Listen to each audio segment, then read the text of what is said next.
Invitado a la licenciada Paula Rico para que en el marco del mes de los jardines de infante nos pueda dar una conferencia.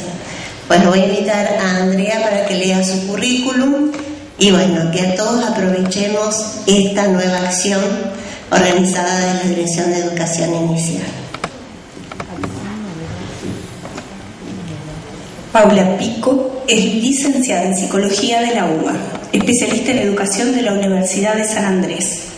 En el ámbito público se desempeña como consultora de la Dirección Nacional de Educación Inicial del Ministerio de Educación. Coordina las actividades del Foro Nacional para la Educación Inicial, políticas de enseñanza y definiciones curriculares. Y es autora del documento que reúne orientaciones para la revisión y actualización curricular a nivel nacional. Integra el equipo de gestión del Plan Nacional de Universalización de la Oferta Educativa para Niños de 4 años. Es responsable del trabajo intersectorial con otros organismos de gobierno para la atención educativa de 0 a 3 años.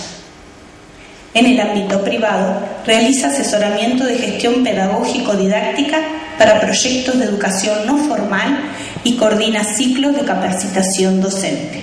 Durante 14 años se desempeñó como directora de una escuela infantil en la Ciudad Autónoma de Buenos Aires.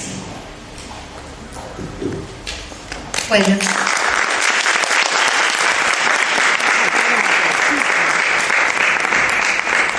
Gracias, buenas tardes para todos. Raro estar rodeados así de las cámaras y pensando que nos están viendo en este momento desde otros muchos lugares. Esperemos estar a la altura de este evento tan lindo en la provincia. Bueno, les cuento un poquito más. Vengo en representación de la Dirección de Educación Inicial del Ministerio de Nación. Formo parte del equipo técnico pedagógico del Marta Mucciuti, quien me pide por favor que transmita sus saludos y en su territorio, ¿verdad? Nos cruzamos con Marta hoy justo aquí en la provincia, cuando ella partía para Buenos Aires. Bueno, también es interesante pensar, y importante para mí estar aquí en el marco de la celebración del Día de los Jardines de Infantes, del Día de las Maestras Jardineras, poder compartir con ustedes un pedacito de este festejo, pensando que aquí han estado las pioneras, que aquí en esta provincia se ha fundado el primer jardín de infantes hace tanto tiempo, ¿no? Que podamos seguir pensando en grande para los más pequeñitos en esta instancia, los más pequeñitos de la franja etaria de la educación inicial. Más que una conferencia, lo que voy a compartir con ustedes tiene que ver con los lineamientos nacionales, más bien un estilo de presentación.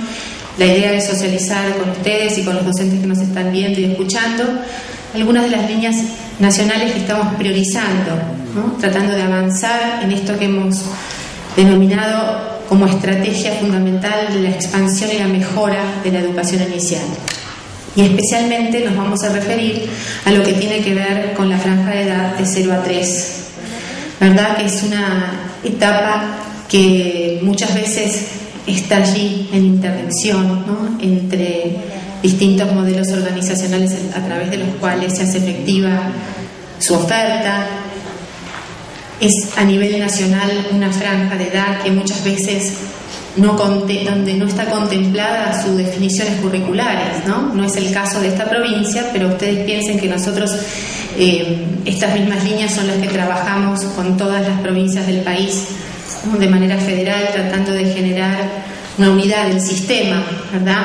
Siempre tratando de cumplir con los derechos de la infancia y generando oportunidades equivalentes. Hablamos de atención educativa para el bienestar infantil, pensando que esta forma de referirnos que tomamos de la Ley Nacional de Educación nos permite abarcar a las distintas formas de llegar a las familias y a los niños para satisfacer sus necesidades de cuidado y educación. No solamente nos estamos refiriendo a lo que tiene que ver tradicionalmente con lo que llamamos el jardín maternal, ¿verdad? Necesitamos ampliar un poco nuestros lineamientos y nuestra mirada acerca de cómo podemos cumplir con los derechos y las necesidades educativas de estos pequeños. Bueno, cuando pensamos en políticas para la primera infancia, algunas cuestiones claves, entre otras muchas, pero algunas muy importantes. Siempre tengan en cuenta que lo que estoy comentándoles tiene que ver con lo que estamos trabajando con todo el país y que el país en su vastedad presenta situaciones muy disímiles, ¿verdad? Algunos espacios, algunas localidades, algunos territorios donde hemos avanzado mucho, otros en donde estamos en camino y otros muchos en donde nos queda mucho por avanzar, ¿verdad? Marcos normativos nacionales y jurisdiccionales. Tenemos una completísima ley de educación con su capítulo 2, en donde nos transmiten desde un enfoque de derechos cuáles son las cuestiones que nos hacen responsables de la educación de los más pequeños.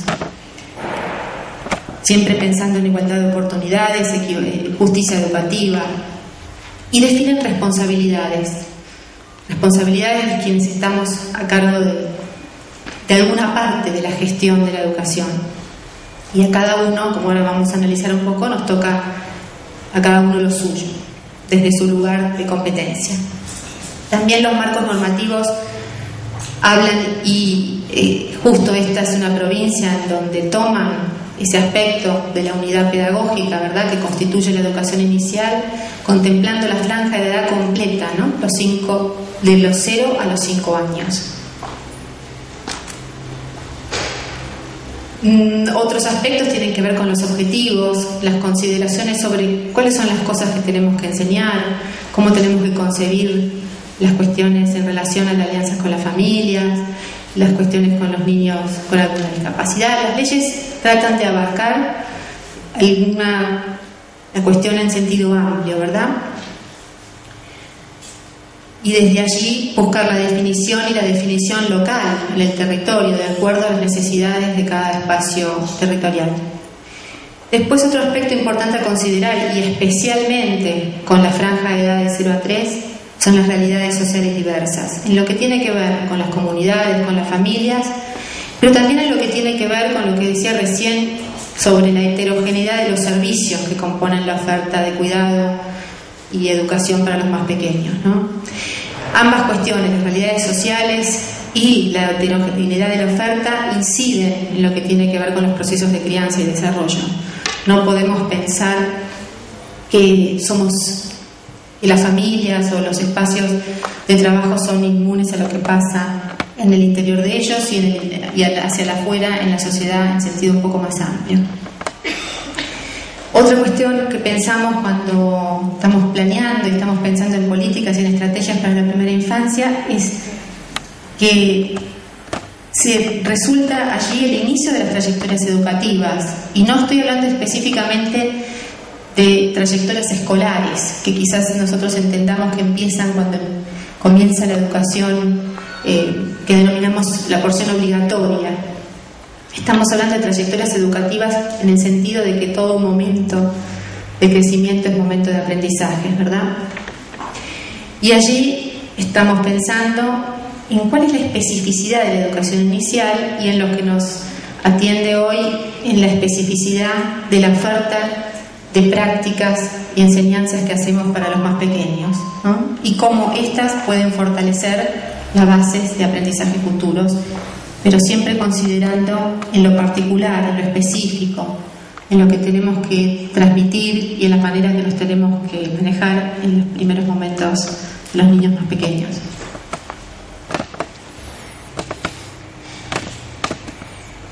Y después un llamado, digamos, al trabajo conjunto.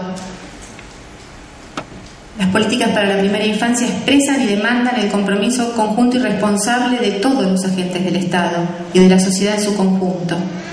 Esto se ve particularmente, digamos, es una frase que tiene que ver con todo el ámbito de lo educativo, pero especialmente cuando pensamos en políticas para la primera infancia se hace patente en la necesidad de articular con otros sectores de gobierno, ¿no? En esto que tantas veces decimos y está bastante de moda hablar ahora de la articulación intersectorial.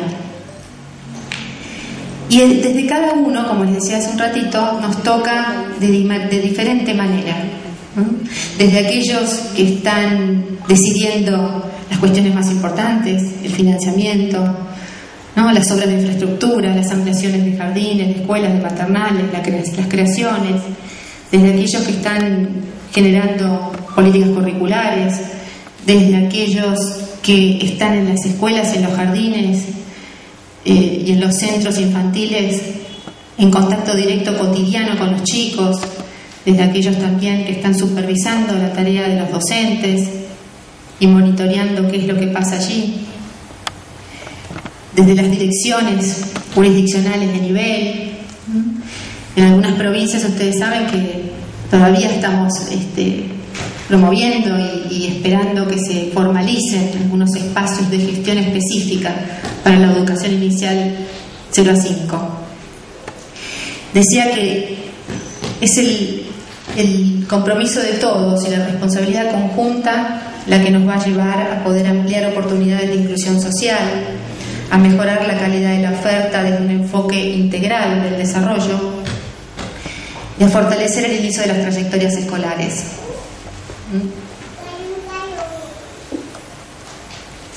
Y en este sentido, las políticas para la primera infancia, también pensando en esto de la articulación entre distintos sectores de gobierno, distintos organismos dentro de un mismo territorio que trabajan o deberíamos pensar que tienen que trabajar sin fragmentar las necesidades de los niños pequeños, ¿verdad? Mirándolos como una globalidad, como una unidad.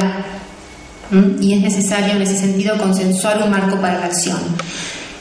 Hablábamos al principio de la heterogeneidad de la oferta.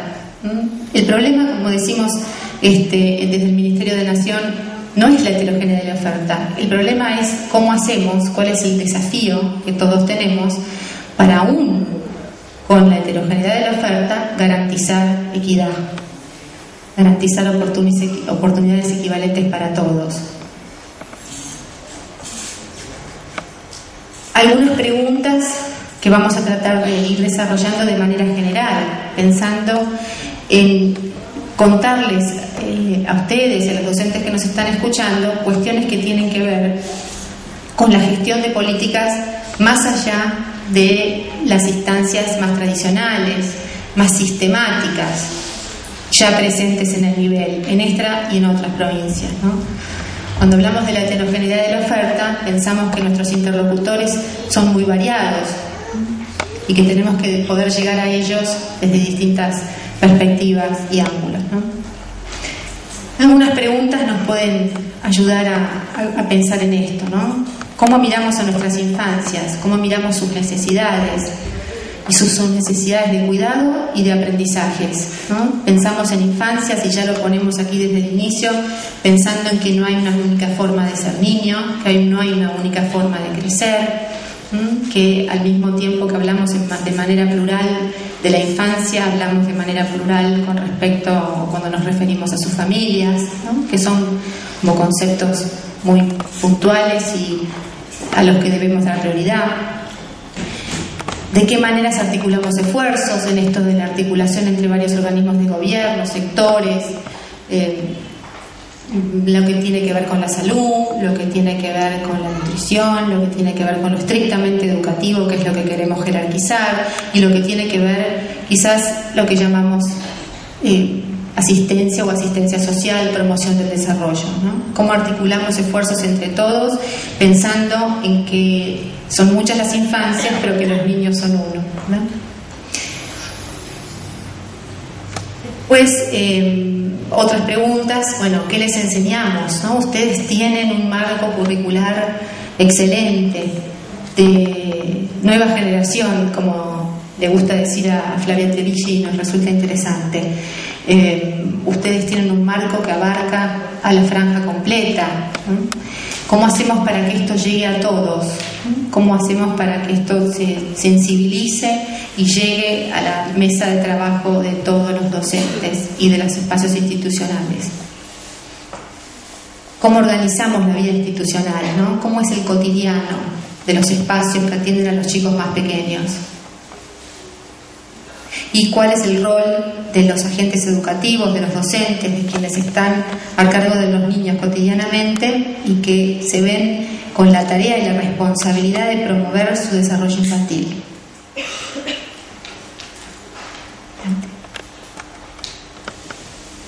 Bueno, tratando de avanzar con algunos lineamientos muy generales en relación al marco que podamos consensuar entre todos, decimos que los primeros años de vida son cruciales para la constitución subjetiva, que representan el periodo más sensible para el desarrollo humano, ¿no? Algo que estamos acostumbrados a decir y que a veces necesitamos desmenuzar un poquito como para poner en imágenes aquellas situaciones de calidez, de ternura, de afecto, de encuentro con el otro, de miradas, de gestos, porque esas posibilidades, esas experiencias que podamos brindar desde el inicio de la vida serán las que podrán hacer de esos pequeños niños expresivos, creadores, ¿no? Que sus experiencias futuras van a depender en gran medida de los cuidados, las enseñanzas y los aprendizajes que podamos brindarles ahora. Y estas imágenes tienen que ver con estas cuestiones, ¿no? Con el sostener, con el contener, con las demostraciones de afecto, con pensar en las familias y en los niños más pequeños cuando pensamos en que tenemos que respetar sus culturas, sus tradiciones de crianza. Decíamos recién que hablamos de manera plural cuando nos referimos a los niños, a las infancias y cuando nos referimos a sus familias. Y las últimas dos imágenes tienen que ver con imaginarlos hacia el futuro. No es solamente pensarlos en la alfabetización de la lengua y el saber leer y escribir, sino en las posibilidades que esas herramientas les van a brindar pensando en su bienestar presente y futuro. Y la imagen en el espacio me hace reír un poco, pero me gusta porque tiene que ver con imaginarlos mucho más allá, ponerlos en situación a nosotros de desear lo mejor para ellos y a ellos de poder comprender su realidad para poder a futuro transformarla. Bueno, y como decíamos, esta es tarea de todos y de un conjunto, de un colectivo social, no solamente de quienes nos encargamos puntualmente de la educación de los más pequeños. Y me había olvidado de decir algo que lo sumo ahora, pero que me parece que tiene que ver con esto. Es una linda imagen de un pedagogo español que la deben haber escuchado, cuando dice que para criar a un hijo hacen falta una mamá y un papá. Quizás ahora con las nuevas constelaciones familiares otras cosas son posibles, pero la diferencia es que para educar a un niño hace falta toda la tribu, y de eso es de lo que estamos tratando de transmitir, todos y en conjunto. Bueno, avanzando con este marco normativo que les ofrece, marco conceptual, marco teórico, ¿no? Pensamos que tenemos que revisar qué entendemos por desarrollo. Hay muchas palabras y muchas frases que estamos acostumbrados a pronunciar, como esto del desarrollo integral, ¿no? La articulación intersectorial. No estamos acostumbrados a algunas cosas a decirlas y vale la pena en alguna instancia a ver de qué estamos hablando exactamente, ¿no? Y con respecto al desarrollo me parece que es importante esta cuestión, ¿no? De entender que ya no lo pensamos al desarrollo infantil como un proceso lineal que va por etapas, ¿no? Que más tienen que ver con la psicología teórica que con la realidad, con los niños de todos los días, ¿verdad? Pensamos en el desarrollo como un proceso situado, ¿no? Que sucede en contextos socioculturales, en las familias, en la comunidad, en los jardines maternales, en las plazas, en los clubes, en las escuelas, y que acontece no porque sí, no es natural, no es espontáneo, sino que se basa en alguna cuestión biológica, pero se da, progresa en el marco de relaciones con pares y con otros adultos significativos. Todas las personas con las que los niños pequeños entran en contacto dejan huellas, dejan improntas, enriquecen o tienen la posibilidad de enriquecer, tienen la oportunidad de hacerlo. ¿Por qué no desperdiciarla, verdad? El desarrollo humano se ve influido por las desigualdades sociales y económicas. No es lo mismo, ¿no? Y quienes están en las escuelas, en el terreno, saben muy bien cuánto pueden llegar a influir. Y acá vuelvo a recordar, digamos, el peso que nos toca como agentes del Estado en poder trabajar, compensar en alguna instancia esas dificultades. Y el desarrollo humano también, en este sentido de la integralidad, porque entrama aspectos biológicos, afectivos, sociales, cognitivos, lo que querramos, un montón de cuestiones que hacen al desarrollo motriz, emocional. No es solamente el desarrollo cognitivo y la inteligencia, no es solamente crecer y aumentar en talla y en peso, no es solamente jugar de manera libre, sino es jugar con alguna intención. Y resaltado que el hecho de que avanza el desarrollo en complejidad, no es que avance linealmente de una etapa a la otra. Es verdad que uno lo puede mirar desde la perspectiva de que cada vez los niños logran hacer cuestiones más difíciles, diríamos, o más complejas a medida que van logrando algunos aprendizajes. Pero lo que observamos es que se da en un sistema, el desarrollo es un sistema complejo, que se expresa y puede leerse, entre comillas, desde distintas líneas, y que esa complejidad avanza a través de la participación en situaciones de enseñanza y aprendizaje. No es lo mismo pensar en el desarrollo de los niños pequeños solamente acomodando algunas cuestiones del ambiente, que pensando y compartiendo con ellos la vida cotidiana en situación de enseñar, con una intención, con una propuesta. Además, ellos están aprendiendo todo el tiempo. Quizás si nosotros no tenemos tan presente que estamos enseñando, no nos damos cuenta que hagamos lo que hagamos, estamos enseñando. No hay momento en que podamos decir es un momento de no aprendizaje, ¿verdad? En todo caso, habrá mayor riqueza o cierta pobreza en lo que podamos ofrecer, pero ellos están aprendiendo de todo momento. Están aprendiendo de nosotros, están aprendiendo de lo que les ofrecemos, están aprendiendo del ambiente que respiran y los espacios que observan.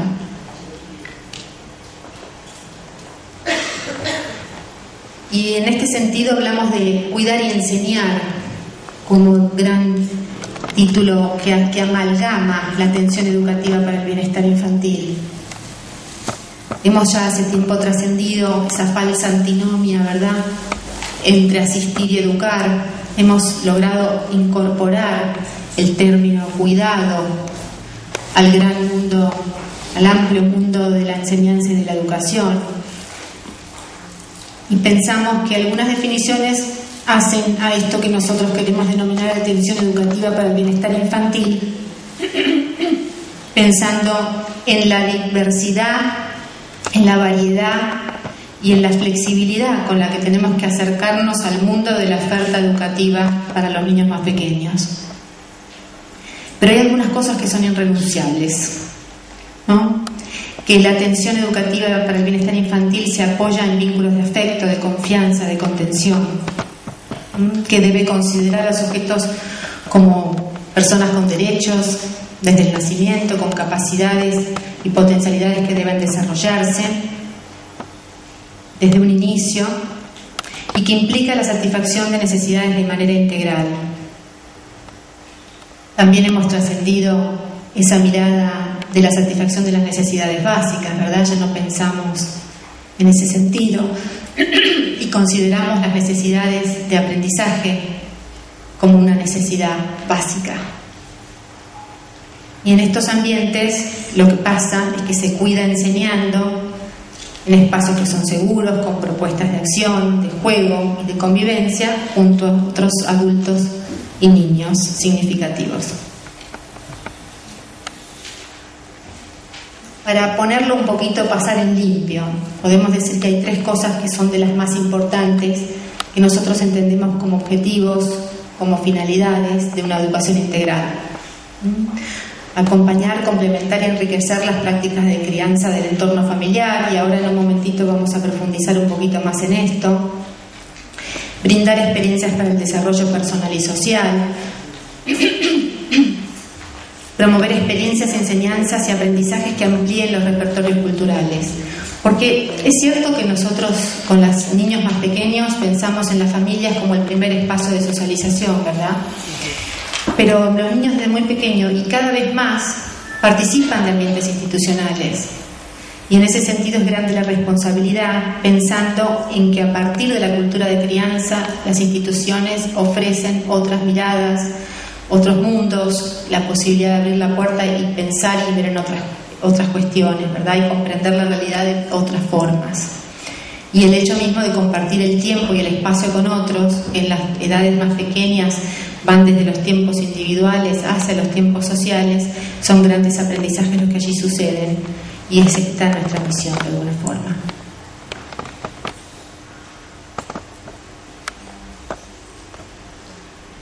Enseñamos cuando enseñamos, para decirlo en grandes líneas. La enseñanza sistemática e intencional es una forma de cuidar y adentrar a los bebés y a los niños en la cultura. Pensamos que la educación se define de esa manera, ¿verdad? Como la transmisión del legado que nuestra cultura ha ido produciendo, ha ido construyendo, con las cuestiones que elegimos para brindarles, con esa selección de prácticas que hacemos, de enseñanzas.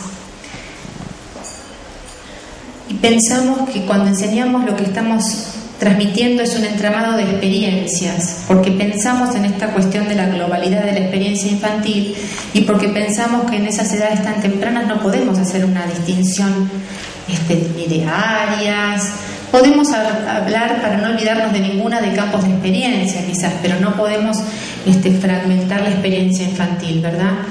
Entonces, en ese sentido hablamos de un entramado en donde no nos tiene que quedar afuera lo que tenga que ver con el desarrollo de la identidad, con la interacción con otros, la exploración y el conocimiento del ambiente social y natural, todas las instancias que tienen que ver con el lenguaje, la comunicación y la expresión, y la impresión del repertorio de juegos.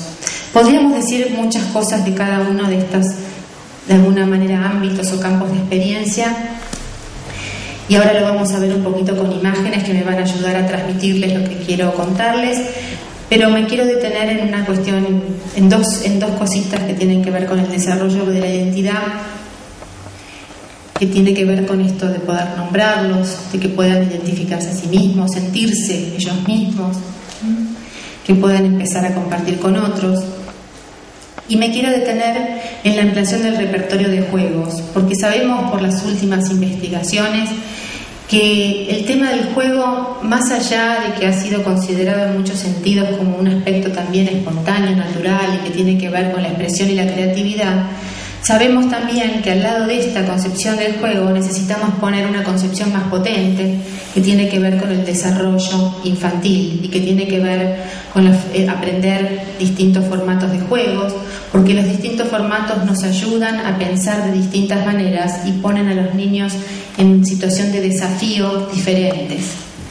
No solamente se trata de organizar algunos juguetes para su exploración o para su manipulación. El tema del juego es algo realmente serio, ¿verdad? Y tenemos que encontrar la especificidad del juego para los niños pequeños, ¿no? La franja de edad que comprende el 0 a 3 es una franja muy diversa, ¿verdad? Pasan muchísimas cosas. Es el momento de la vida en que más situaciones cambian, en que las necesidades de los chicos se manifiestan. Podemos armar alguna lista de cuestiones generales, pero hay muchas situaciones en que los niños que todavía no hablan, ¿no? Cómo nos manejamos con ellos, los niños que ya empiezan a caminar, digamos, hay un montón de riqueza y cuestiones a sistematizar allí, ¿verdad?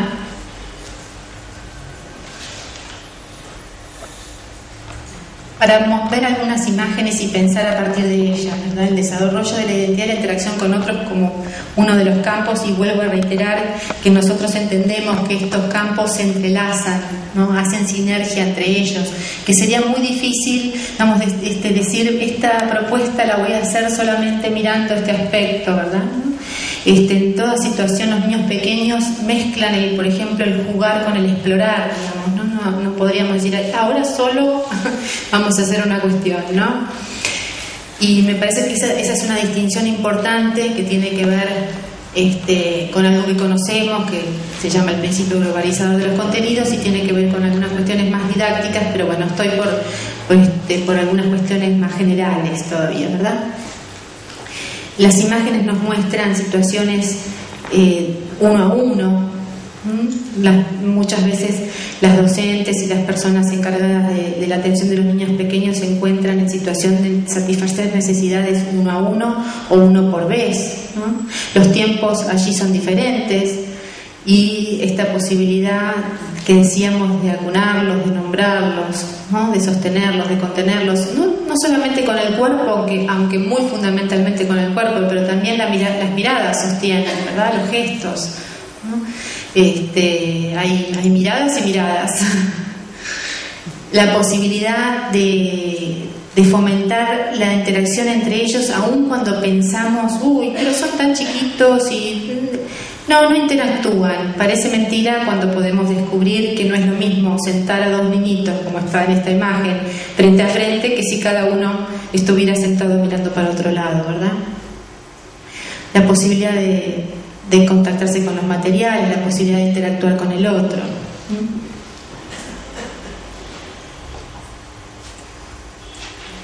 La exploración del conocimiento del ambiente, ¿no? Me gustan estas imágenes donde también aparecen adultos significativos, donde podemos observar algunas situaciones en donde los chicos están haciendo su propia historia con los materiales, con su exploración, y otras situaciones en donde los docentes intervienen más, ¿verdad? Una cesta con materiales que tienen que ver con algunos materiales sociales y algunos materiales más que tienen que ver con cosas de la naturaleza, no sé si se llegan a ver bien, ¿no? La oferta que hacemos de objetos y de materiales. Y bueno, fundamentalmente pensamos también, no puedo dejar de pensar en la seguridad de los materiales y en los objetos que ofrecemos, ¿verdad? Es a través de estas situaciones, de estas propuestas, de estos momentos, en donde los chicos aprenden las características de los materiales, las cualidades, donde es tan importante que los adultos nombremos y les pongamos nombres a las cosas. Bien, gracias. El lenguaje, la comunicación y la expresión, distintas formas, ¿verdad? Desde lo que tiene que ver con la manipulación, con los materiales de plástica y las grandes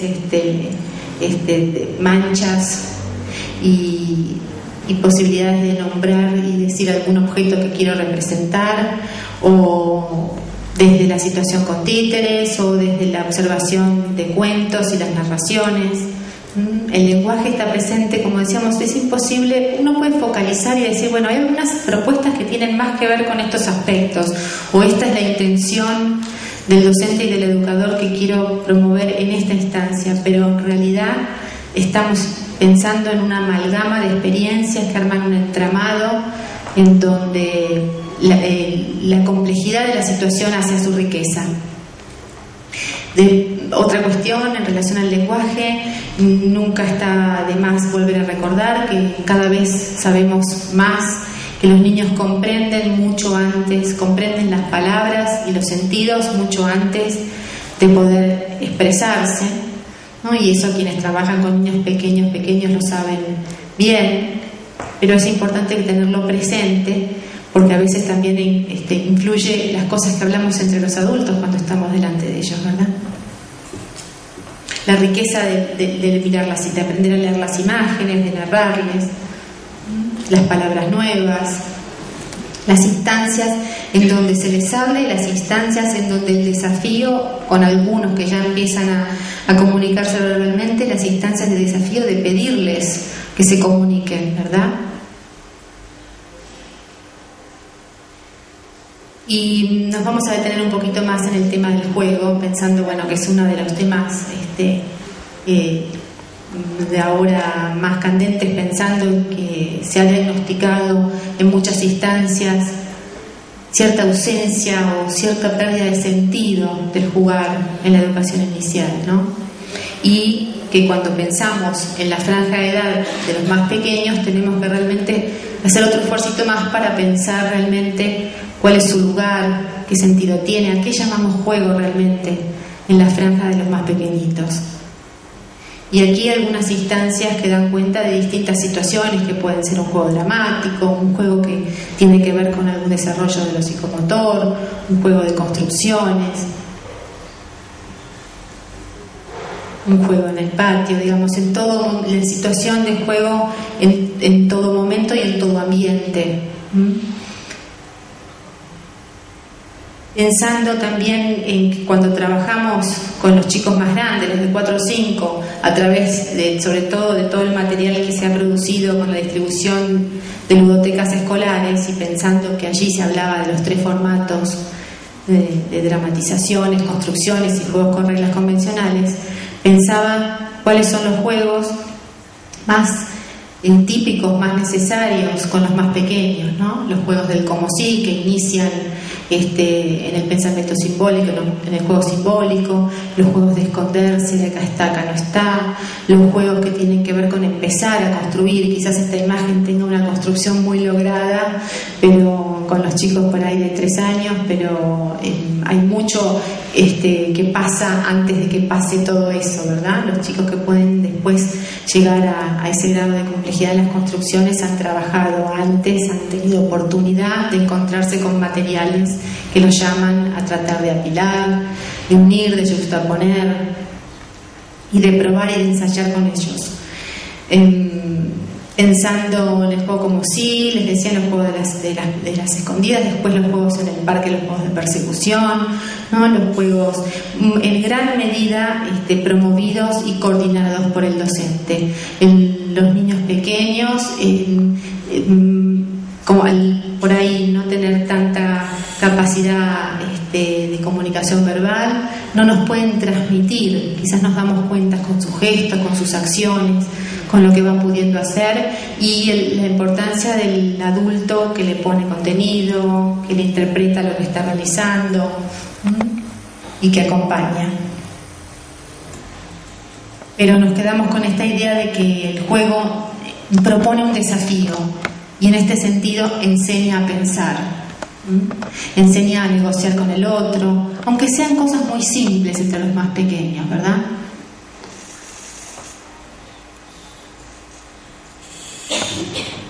Bueno, tratando de redondear alguna cuestión y decir, bueno, cuáles son las cosas que más nos importan, ¿no?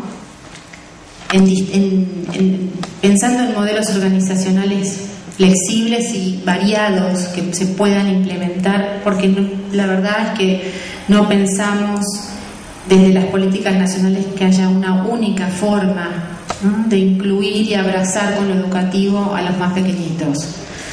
Pero algunas cosas, como decíamos antes, son irrenunciables, o algunas cosas en las que deberíamos en toda instancia de articulación con otros sectores no dar el brazo a torcer, digamos, o no sacrificar, y estas tienen que ver con algunas cuestiones claves, como la disposición y el compromiso del adulto educador, docente, la disposición, ya decíamos, corporal, y además a través de otras formas, ¿no? Los gestos, las miradas, la anticipación de las propuestas, la selección de materiales, digamos, la función de quien está a cargo de los niños se manifiesta de múltiples maneras. La participación de las familias y de la comunidad, la organización del tiempo como entramado de experiencias que cuidan y enseñan, y la posibilidad de enriquecer el ambiente y seleccionar los materiales para la enseñanza. Todas estas cuestiones, pensamos, son generales, ahora vamos a ver un poquito cada una, pero hacen a la organización institucional, ¿no? Y entendemos que, de acuerdo a las necesidades de esa comunidad, cada institución se reúne, ¿no? Porque no traje alguna cuestión en relación a lo institucional, pero es algo que sobre lo que tenemos que pensar, ¿verdad? ¿Qué pasa al interior de las instituciones, ¿no? ¿Qué proyectos? ¿Qué grado de interrelación entre quienes trabajan allí, ¿no? Las maestras que están con los más pequeñitos, las que están con los que empiezan a caminar, las que, digamos, cómo articulan al interior de lo institucional las acciones. Y decíamos primero que nada la disposición del adulto educador, docente o en algunos casos no docente, ¿verdad? Y pensamos que el que enseña cuida y el que cuida está presente acercando la cultura a los que llegan. Y esto es algo que necesitamos sostener cuando pensamos en jerarquizar el carácter educativo de todas las prácticas con los niños pequeños. Vuelvo a repetir la importancia del afecto, la palabra, el reconocimiento, el nombrarlos, el saber de sus posibilidades, ¿no? No esto de, bueno, es chiquito todavía, ¿no? Poder comprender sus necesidades e intereses, ¿no? De distintas formas de comunicación, ¿no? Desde sus formas de señalar, de sus gestos significativos, y que podamos incentivar su deseo de ser, de hacer y de conocer, que pueda atender lo individual y construir el clima para la convivencia, ¿no? El estar con otros.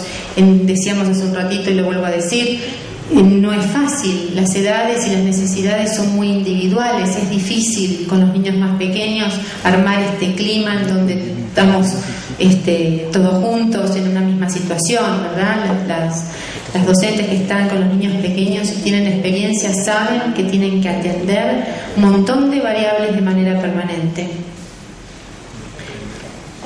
Promover el bienestar, la comunicación, la exploración, el juego. Hablábamos también de la participación de las familias y de la comunidad, pensando en que distintos modos de criar, que son los que traen los niños, que traen su representación de la familia a los grupos con otros, podemos pensar que obstaculizan o podemos pensar que enriquecen, ¿no? Si tenemos una concepción sobre la diversidad que es complejidad y que puede enriquecer. Y en este sentido es importante que institucionalmente y a nivel de la dirección de un grupo en particular se trabaje sobre el respeto y el reconocimiento por las tradiciones de crianza, que se busque siempre el diálogo y los acuerdos, que las instituciones sean espacios plurales, de tarea cooperativa, que incluyan a las familias, a los padres, que puedan solucionar sus necesidades sociales y educativas, pero que también puedan construir en conjunto. Y más allá de las fronteras que implican las instituciones, poder consolidar redes, ¿no? Que nos ayuden a la atención integral y a la participación cultural. ¿Qué pasa con el tiempo que los niños pasan luego fuera de las instituciones, ¿no? ¿Qué puede promover lo institucional para que se enriquezca también el tiempo más allá, ¿no? ¿Qué juegos, qué formas de hacer se llevan los chicos puestas que pueden después desplegar con sus hermanos, con sus padres? ¿Qué instancias de integración con el colectivo de la comunidad puede proponer lo institucional?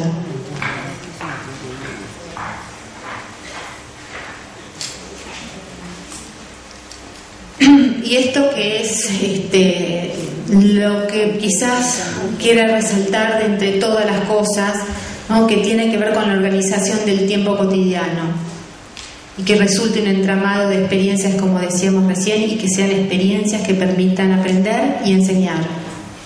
Porque en los espacios de cuidado y de atención para los más pequeños, en general en todo el país, traemos una herencia donde lo asistencial y lo educativo estaba quebrada, ¿verdad?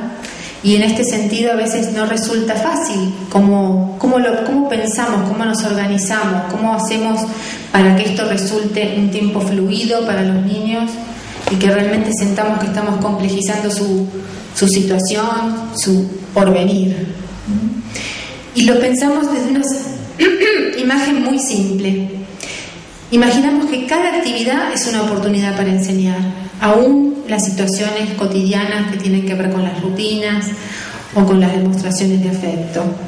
Porque cuando los cuidamos, les estamos enseñando a cuidarse y a cuidar a otros. Acunar, jugar, dar de comer, cambiar los pañales, higienizarlos, conversar, escuchar relatos, cantar, bailar, percibir el mundo sensiblemente, por ejemplo, a través de la música o de los cuentos, todas son situaciones en donde estamos enseñando. Y si no lo pensamos así, los niños tenemos que pensar que ellos están de todas formas aprendiendo y que podemos ofrecerles para que aprendan algo más enriquecedor o podemos quedarnos con algo que no nos convenza tanto, ¿verdad? Y en este sentido, el hacer del tiempo un tiempo que fluya y que respete tiempos individuales y los ritmos biológicos, y que seguramente va a acompañar el tiempo individual de cada uno progresivamente a medida que crecen hacia un tiempo más social, a un tiempo más del grupo.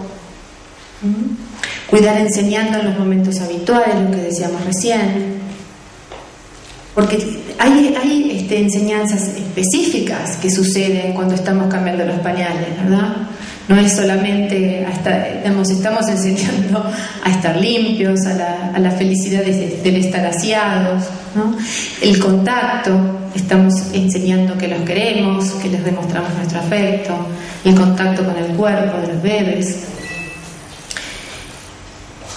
Alternar lo habitual y espontáneo con propuestas de participación, juego, exploración, interacción y comunicación, ¿no? Sucede que hay tiempos múltiples, ¿no? Quizás en un sector de una sala, un grupo está siendo higienizado y en otro sector, en otro costado, están observando imágenes, o están escuchando un cuento, o están explorando materiales, ¿no? Las cosas suceden de una manera muy habitual, como en algunas situaciones de crianza en la familia, cuando hay varios hermanos, ¿no? Tratando de sistematizar esas experiencias, ¿no? Que en la casa y en la familia serían espontáneas, o esperamos por lo menos que así lo fuera. Y incentivar la variedad de formas que asume el juego, y vuelvo a insistir en eso. No podemos hablar del juego como el juego, ¿no? Hay muchas formas de jugar, y cuando los niños son bien pequeños también hay muchas formas de jugar. Quizás no estén conceptualizadas como formatos, como cuando pensamos en los niños más grandes, pero podemos decir, ¿no? Que no es lo mismo que ofertar material para algún tipo de construcción o de armado, es lo mismo que jugar a taparse y destaparse, aquí está y aquí no está, o que cuando proponemos algún juego en relación a los desplazamientos o el desarrollo psicomotor, todos tienen cualidades, tienen tintes diferentes, y son situaciones que desafían aspectos diferentes y que ponen a los chicos en situación de resolver otros tipos de temas, ¿no? Otros tipos de problemas. Y en ese sentido es que decimos que avanzamos en complejidad en el pensamiento. Y promover actividades compartidas con otros niños, ¿no? Confiar en que ellos pueden interactuar, que quizás los momentos algunas veces sean breves, pero que si nos proponemos que la propuesta, si nos proponemos que ellos interactúen, sabiendo ellos que esa es la propuesta del adulto significativo que nos